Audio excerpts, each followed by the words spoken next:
Hi అండి. అందరికీ నమస్తే. Good morning. నా పేరు బెనర్జీ. మన ఛానల్ నా ఆంధ్ర. ఇప్పటివరకు ఈయన గురించి పెద్దగా మాట్లాడలేదు మనం. ఈయన మరీ రెచ్చిపోయాడు పాపం ఇయాల. మెడికల్ కాలేజీలు వద్దన్న ఏకైక సీఎం. అంత అన్నాడు, ఇంత అన్నాడు అని చెప్పి డిబేట్ పెట్టుకుని మళ్ళీ వాళ్ళ సొంత డిబేట్లో ఒక జోక్ ఉంటుంది. ఆ జోక్కి ఈ జోక్ కలిసి హెవీ సీరియస్ బీపీ అయిపోతుంది.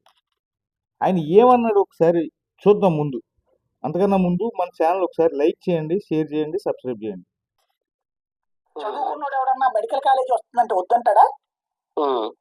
అరే ఉక్రెయిన్ వెళ్ళి చదువుకుంటున్నారని మన పిల్లలు. అవును, ఉక్రెయిన్, చైనాకి వెళ్ళి చదువుకుంటున్నారు. లేకపోతే ఇప్పుడు ఆ గొడవలతో చస్తున్నటువంటి ఆఫ్రికా దేశాలకు కూడా వెళ్ళి చదువుకుంటున్నారు. దేనికోసం? ఇక్కడ సీట్లు దక్కక, ఇక్కడ నీట్లో సీట్లు రాక, ఇక్కడ ఉన్నటువంటిది 1,00,000 మంది రాస్తే వచ్చి వస్తున్న సీట్లు 2,500 3,000 అయితే ఎట్లా బతకాలి అర్థం కాక, జీవితంలో మా పిల్లల కోరికలు తీర్చాలి, మా కోరికలు తీర్చుకోవాలని అక్కడికి పంపించి 50 లక్షలైనా 1 కోటి రూపాయలైనా తీసుకెళ్లి తగలేసి చదివిస్తున్నారు కదా తల్లిదండ్రులు. వాళ్ళకి మన రాష్ట్రంలో వచ్చిన 750 సీట్ల మెడికల్ కాలేజీ అక్కర్లేదు పొమ్మని చెప్తున్నామంటే 5 కాలేజీలు ఏమనాలి మనం? అదేమంటే బిల్డింగ్ లో గొట్టం సరిగ్గా పెట్టలేదు, పైపు సరిగ్గా సెట్ చేయలేదు, లైట్ సరిగ్గా బిగించలేదు.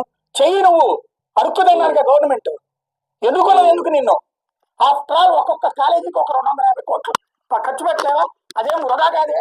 విజన్ అంటే ఏంటి? 50 ఏళ్ళు కాదు 100 ఏళ్ళ పడిపోతుంది. ఆంధ్ర మెడికల్ కాలేజీ అని ఎందుకు చెప్పుకుంటాం గొప్పగా గర్వంగా? గుంటూరులో సిద్ధార్థ మెడికల్ కాలేజీ అని గొప్పగా గర్వంగా ఎందుకు చెప్పుకుంటాం?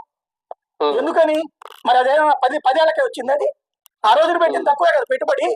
ఆ రోజుల్లో అదే ఎక్కువ, ఇవాళ తక్కువ చూస్తే అదే తక్కువ. కానీ దాన్ని ఎన్ని శతాబ్దాలు నడుస్తుంది, ఎన్ని దశాబ్దాలు నడుస్తుంది ఆ కాలేజీలకి? ఇవాళ ఖర్చు పెడితే ఏళ్ల తరబడి పడి ఉంటదే నీకు ఒక కాలేజీ. నువ్వు అలాంటి కాలేజీల్ని నాకు అక్కర్లేదు అన్నా. మరీ బీపీ తెచ్చుకోవద్దు.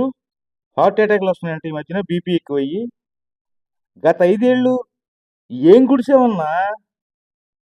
అమరావతిని నాశనం చేసేసినప్పుడు, పోలవరం పక్కన పెట్టేసినప్పుడు, వేళ అమరావతి వెళ్ళి నేను చూస్తే కడుపు తరుక్కుపోయింది. మనిషన్న దౌర్భాగ్యులు ఎవరో కూడా అలాంటి పనులు చేయరు. రొప్పలు చేసేసి, చెట్లు అడవులు చేసి, కొండ శిలవలు. ఈ అమరావతి వీడియో కూడా పెడతాను నేను రేపు, ఇదే సేల్లో గంటలో పెడతాను. అది కూడా చూసి మాట్లాడి కళ్ళు దగ్గర పెట్టుకుని నోరు అదుపులో పెట్టుకుని జాగ్రత్తగా మాట్లాడుతూ నేర్చుకో. ఆయన వద్దు అన్నాడంటే దానికి ఏదో రీజన్ ఉంటుంది. ఆ రీజన్ చెప్పే వరకు వెయిట్ చేయి. ఎందుకు ఈ లోపు బీపీ తెచ్చుకుంటున్నావు? టంగు జాగ్రత్త. మళ్ళీ చెప్తున్నాను, టంగు జాగ్రత్త. జగన్మోహన్ రెడ్డి ఎలాగా మాట్లాడట్లేదు, ఇదే అదునుగా మనం గట్టిగా మాట్లాడేస్తే మనకేదో దండ వేస్తాడు, చేతిలో పండేస్తాడు అనుకోక. నీ బిల్డప్ మాకు తెలుసు. నువ్వు ఎప్పటికీ పేటీఎంవే. నువ్వు ఎన్ని వీడియోలు చేసినా నువ్వు పేటీఎం అంతే. నీకు కూడా డబ్బులు వచ్చినాయని సాక్ష్యాలు వచ్చినాయి. తొందరలో నీకు కూడా ఉంది, జాగ్రత్త.